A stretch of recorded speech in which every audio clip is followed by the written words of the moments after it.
Assalamualaikum dan salam sejahtera. Anda bersama saya sekali lagi Nazri Kahar dalam siaran analisis awani. Malaysia mendapat khabar gembira dalam seminggu dua ini. Beberapa berita menggembirakan bagi institusi pengajian tinggi awam negara kerana beberapa keputusan dalam ranking terkini dunia sudah diumumkan dan tersenarai beberapa universiti pendidikan kita berada di kelompok yang begitu membanggakan. Boleh dikatakan ada penambahbaikan ataupun kedudukan tangga yang lebih baik berbanding tahun yang lalu. Biarpun isu ranking ini boleh diperdebatkan dalam pelbagai aspek, tetapi apapun inilah penanda aras di mana kedudukan ataupun kualiti pengajian tinggi negara dan ke mana arah pengajian tinggi negara untuk mencapai satu tahap yang tertinggi. Kalau kita boleh katakan boleh berada di teratas 50 misalnya ataupun teratas 20 misalnya, itu sasaran kebanyakan universiti pendidikan di negara kita. Jadi untuk melihat satu contoh yang terbaik adalah Universiti Teknologi Malaysia pada minggu lalu. Times Higher Education ranking mengumumkan ataupun berada di kedudukan ketiga terbaik di ASEAN selepas Universiti Nasional Singapura dan juga Nanyang Technical University Singapura, dan ia melonjak sekitar 30 anak tangga pertama kali dicapai oleh UTM dari aspek terutamanya aspek pendidikan dan juga akademiknya, dan teratas di negara ASEAN selepas Singapura. Biarpun beberapa universiti dari Thailand memasuki dalam ranking yang terbaik juga, tetapi berada di belakang UTM. Apa maksud kesemuanya ini? Berada di 70 terbaik di Asia, dan beberapa senarai yang lain juga, misalnya UPM dikategorikan di dalam kelompok 121 hingga 130, manakala Universiti Sains Malaysia, Apex Universiti kita di kedudukan 141 hingga 150, dan juga Universiti Kebangsaan Malaysia, universiti saya, di sekitar kelompok 161 hingga 170.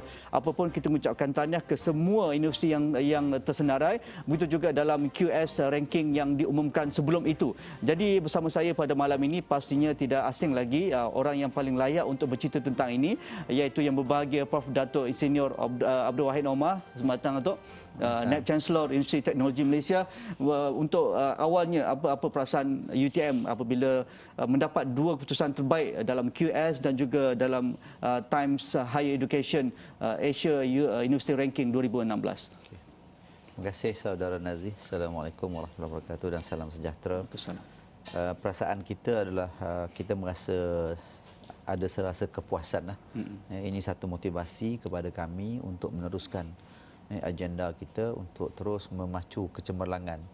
Jadi bukan saja UTM, malah semua universiti di Malaysia lah, kerana kita memang berhasrat menyahut agenda negara, iaitu Malaysia perlu menjadi hub kepada pendidikan global, pendidikan tinggi global.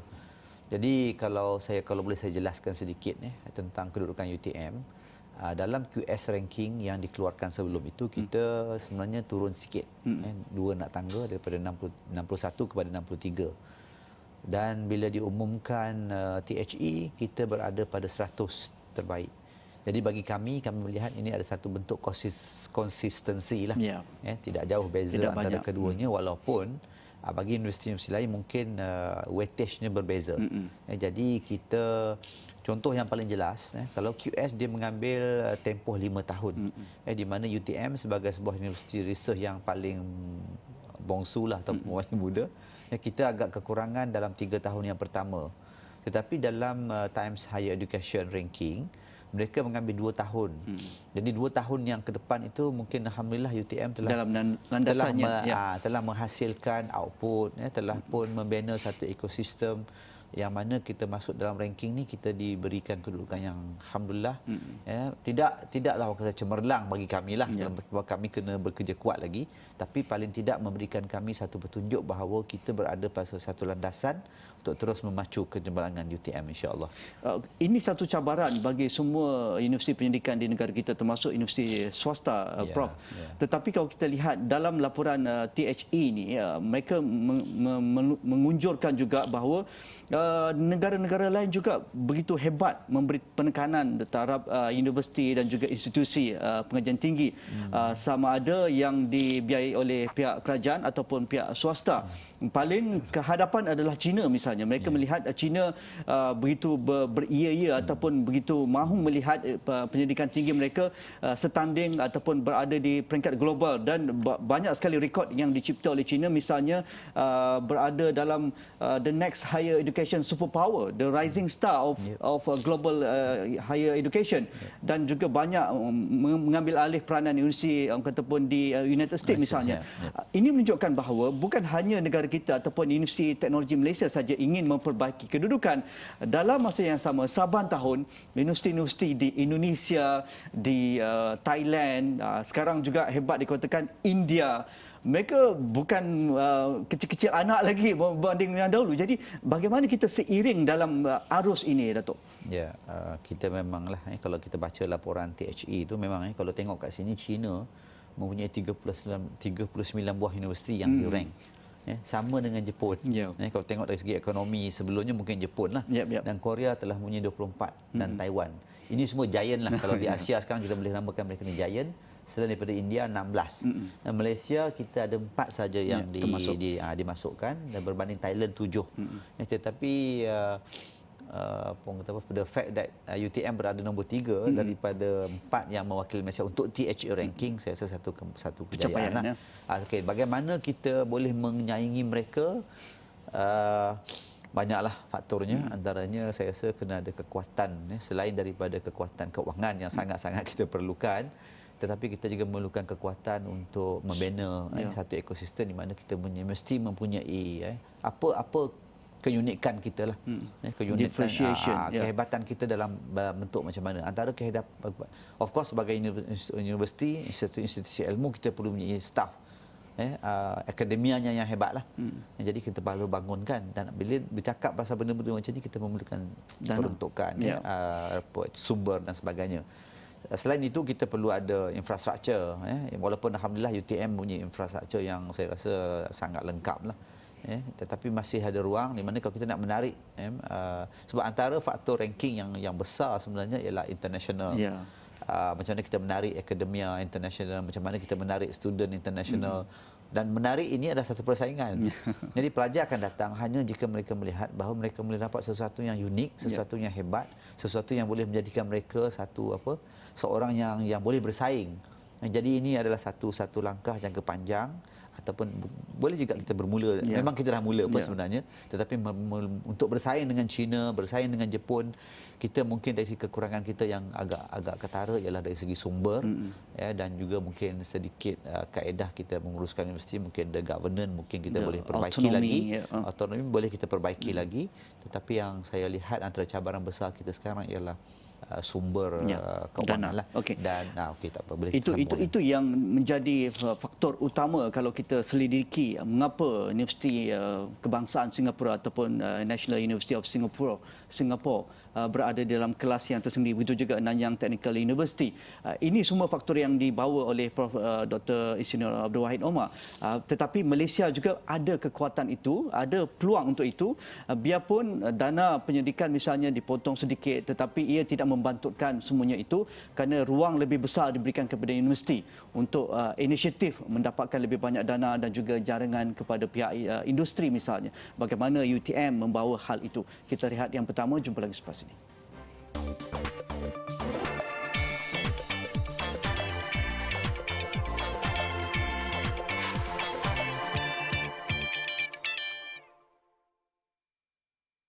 Sasaran Malaysia untuk menjadi hub pendidikan tinggi ASEAN misalnya, saya rasa berada di landasan yang terbaik, di landasan yang betul apabila UTM dan juga beberapa universiti pendidikan yang lain berada dalam ranking yang terbaik, 200 terbaik di Asia ini.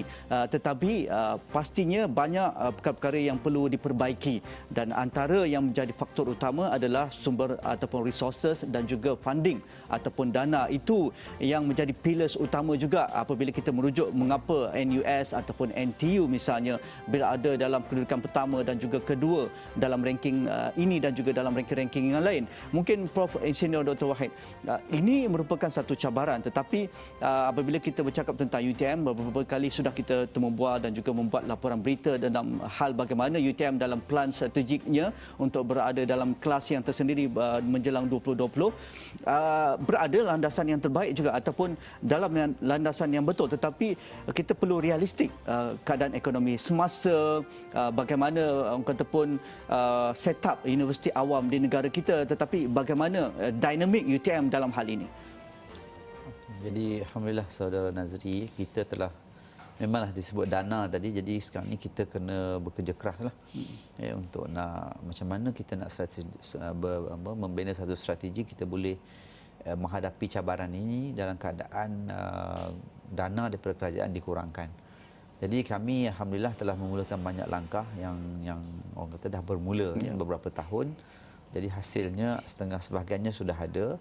Contohnya kita unlock kita punya tanah, kita bina penginapan, kita menguruskan penginapan yang kita kenakan bayaran, dan kita pun lebih agresif sekarang ni untuk nak commercializekan produk. Jadi dan sebenarnya kita melihat peluang yang lebih cepat ialah untuk mendapatkan pelajar antarabangsa yang lebih besar. Ya, mengapa tidak? Ya. Itulah peluang. Dan kerana mereka ni membayar yuran. Ya. Jadi yuran mereka lain daripada yuran pelajar tempatan. Dan kita juga sebenarnya memperkenalkan satu model baru yang kita panggil Public University Private Wing. Dan ini pun insya-Allah menjadi sumber dana kepada kita, tetapi di mana kita punya pengajian akan dibuat satu model di mana mereka-mereka yang masuk ke UTM akan diberi pilihan untuk mungkin mereka itu dia punya kelayakannya bukan tak cukup, tapi mereka tidak dapat bersaing dengan yang lebih tinggi. Jadi mungkin kita akan adakan model jika mahu masuk ke UTM juga dengan kelayakan memenuhi kelayakan masuk tapi agak rendah, minimum terlepas daripada grup yang lebih atas, kita akan beri offer dia tempat tetapi dengan yuran yang lebih mahal, lebih tinggi. Jadi sebab apa kita sedar kreatif. Kita sedar ramai ibu bapa sebenarnya nak masuk ke universiti awam, tetapi disebabkan oleh kota dan disebabkan oleh macam UTM, kami ada certain target of enrollment. Jadi bila kita letak target itu, jadi di bawah itu tak dapat masuk. Betul. Jadi baru ni kita memikirkan the second layer, kenapa tidak kita buka pengambilan itu, mengambil kira bahawa mereka ini kita kenakan yuran lebih tinggi. Jadi seolah-olah pasport lain lah untuk masuk. Dan of course dengan jadi kita dah mulakan dengan program diploma UTM. Di mana program diploma UTM sekarang ni kita tawarkan dengan yuran yang agak kompetitif. Dan dengan yuran ini kita harap boleh kita laburkan semula. Membina persaranan dan sebagainya. Jadi kita juga bergerak ke arah untuk menawarkan program-program eksekutif. Ini semua sumber kewangan yang lebih cepat berbanding dengan kita nak menggerakkan usaha-usaha yang lain yang berjalan, tetapi yang saya rasa lebih cepat ialah itu. Jadi memerlukan kita melihat semula, contohnya UTM at one time kita meletakkan sasaran enrollment dan sebagainya. Mungkin kita kena lihat dari segi new business model lah. Jadi ini yang perubahan kepada cara kita mengendalikan organisasi kita. Itu yang saya nak merujuk. Kalau kita rujuk kepada NUS dan NTU misalnya, mereka bergerak ke arah itu. Mereka sedar apabila berada dalam kekangan kerajaan 100%, mereka agak terhad dari sudut untuk menarik talent yang terbaik dari sudut akademianya, betul, ataupun mewujudkan satu sistem merit base untuk memberi semula performance base kepada tenaga pengajar dan juga mewujudkan environment yang terbaik kepada pelajar-pelajar asing yang ingin datang ke Singapura. Dan mereka berubah beberapa fasa daripada tahun 2000, 2006 dan sebagainya, dan akhirnya mereka berada dalam kelas mereka yang tersendiri. Untuk pelajar asing dan juga pelajar Malaysia misalnya, kalau mereka hari ini melihat mungkin universiti di Australia, sedangkan kalau ikut rankingnya banyak juga universiti-universiti di New Zealand, Australia berada di bawah UTM, tetapi kita masih menghantar pelajar kita ke sana. Mengapa perkara ini perlu kita lihat semula dan menunjukkan bahawa datang ke UTM, datang ke Skudai, datang ke Semarak, kita menyediakan yang terbaik dan kita mampu melahirkan graduan yang terbaik. Inilah yang kita kata apa yang uniknya kita. Apa yang dari segi kualiti saya rasa dah terbukti lah. Paling tidak kita berada di 70 di Asia. Dan kita bayangkan bahawa di Asia yang universiti yang dinilai adalah 500 lebih. Betul. Jadi 70 dari 500 ni saya rasa satu kedudukan yang agak baik, insya-Allah. Dan kalau di dunia kita 300 QS dan daripada 40,000 universiti. Bayangkanlah. Jadi dari segi kualiti yang tercatat itu dah ada, tetapi kita kena kerja lebih kuat untuk nak pastikan mereka melihat keunikan selain daripada kualiti yang terbukti. Jadi keunikan ini kena dibuat berbagai-bagai cara lah. Antaranya saya rasa kita kena highlightkan apa istimewanya Malaysia. Campus experience. Campus, yes. Tropical experience-nya. Apa unik jadi Malaysia? Kosnya lebih rendah. Apa unik Malaysia? Connectivity. Betul. Sekarang ni kalau orang pergi duduk di Malaysia, nak pergi ke mana-mana within few hours. Dan kita kena, dan uniknya Malaysia apa? Budaya yang berbagai-bagai yang kita raikan, diversity dan sebagainya. Ini kemungkinan yang kita kena leverage. Sebaik-baiknya selain daripada faktor utama, trust ataupun core-nya adalah kualiti akademik yang kita hasilkan, research yang kita hasilkan, semuanya perlu. Sebab apa? Bila kedatangan pelajar ini, sama ada mereka ni sendiri disponsor ataupun memerlukan sponsor, kita kena buktikan bahawa contohnya UTM ni bila kita buat research ada industri memberikan tajaan ataupun kita bekerjasama dengan universiti-universiti yang hebat. Jadi macam contohnya kita bekerjasama dengan Imperial College. Ini menghasilkan pelajar-pelajar PhD yang maknanya datang ke UTM. Kita buat kerjasama dengan Jepun, MIT, ada scholars program dengan Jepun. Beberapa ramai student yang bila kita partnership begini, mereka datang ke sini untuk buat research. Jadi ini antara strategi dan insya-Allah saya yakin dengan sedikit pengorbanan lah kerana kita perlu bekerja kuat sekarang untuk nak mengatasi cabaran yang ada depan kita. Saya yakin sampai satu masa bila kita dah stable, UTM dah boleh orang kata apa lebih mapan, lebih lestari, kita yakin kita akan boleh bergerak lebih pantas dan kena ingat bahawa dalam kita nak sibuk reputation dan sebagainya, kita kena ingat bahawa kita mempunyai tanggungjawab kepada agenda negara nasional. Jadi balance seimbang di antara international reputation dan tanggungjawab kita kepada negara. Jadi kami alhamdulillah di UTM, kalau kat Johor tu memang kita memberikan sumbangan yang insya-Allah diterima oleh kerajaan negeri lah dalam bentuk berbagai-bagai sumbangan, sama ada dalam bentuk research, dalam bentuk community, dalam bentuk menyelesaikan orang kata beberapa agenda negeri lah yang perlukan input kepakaran daripada UTM. Okey. Kita akan lihat yang kedua, Prof. Selepas ini kita akan lihat bagaimana memberi balik semula, memulangkan semula kekuatan universiti itu kepada komuniti, kepada pihak industri. Kerana ini juga antara tiang ataupun pilar utama bagaimana universiti terbaik dunia ataupun terbaik di Asia mampu bergerak ke hadapan. Misalnya mewujudkan satu kelompok pelajar yang mungkin akan menjadi seorang technopreneur. Keluar saja ataupun sebelum mereka grad lagi, mereka sudah menjadi startup company dan mampu menyumbang kepada domestic growth ataupun pertumbuhan ekonomi negara tempatan. Kita lihat seterusnya, jumpa lagi selepas ini.